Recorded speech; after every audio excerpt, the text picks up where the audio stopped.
है basically hydrogen cycle, जिसके अंदर आपको यहाँ पे हाइड्रोजन सिलेंडर रखना है। हाइड्रोजन गैस यहाँ पे फ्यूल सेल में जाएगा जैसे ही आप पैडलिंग शुरू करते हो। ओके। जैसे ही वो फ्यूल सेल में गया तो फ्यूल सेल करेगा, जनरेट करेगा, उसका वाटर वेपर में कन्वर्ट करेगा। उस टाइम पे इलेक्ट्रिसिटी प्रोड्यूस होती है। उस इलेक्ट्रिसिटी को उससे हम ये मोटर चलाएंगे। ओके। तो ये आपका वहाँ पे साइकिलिंग हो गया, 40 to 50 60 किलोमीटर्स का आपका रेंज मिल जाएगा daily. 40 to 60 kilometres depending on आपका ट्रैफिक क्या है, कितनी बार स्टार्ट स्टॉप है।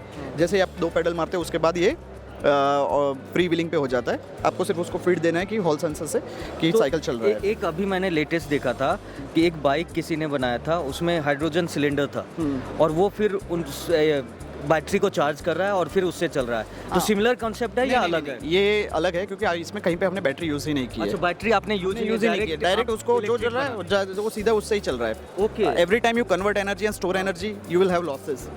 Excuse me. तो every time you store energy और जितने भी स्टेजेस बनाते जाओगे there will be losses. So what is happening is basically you are directly using this energy in running the motor. जब आपका हाइड्रोजन गैस खत्म हो गया तो आप ये हमारा जनरेटर जो है हाइड्रोजन जनरेटर, उसके अंदर आपको ये सिलेंडर रखना है और ये पानी तो डालना है। हाँ। पानी डालना है और इलेक्ट्रिसिटी देनी है। ओके। उससे आपका ये हाइड्रोजन गैस जनरेट हो जाएगा 5 से 6 घंटे में। अच्छा, ये बताइए कि आने वाले समय में ये हाइड्रोजन बाइसाइकिल या हाइड्रोजन जो फ्यूल्ड कार है, मोटरसाइकिल है, वो क्या इम्पैक्ट लाने वाला है? देखो लग रहा है क्या? मैं आपको ऐसा बताता हूँ कि यस ऑफ कोर्स ईवी आज एक बहुत अच्छा स्टेप है जो फॉसिल फ्यूल से हमको एक उठा के नेक्स्ट लेवल पे लेके गया है। But even then of course future हम ऐसा देख रहे हैं कि इससे ज़्यादा सस्टेनेबल फ्यूचर कहाँ पे लेके जा सकते हैं। So that is where hydrogen will come into picture. Government of India is pushing very hard for hydrogen policy and everything. In coming years, there are a lot of big companies that are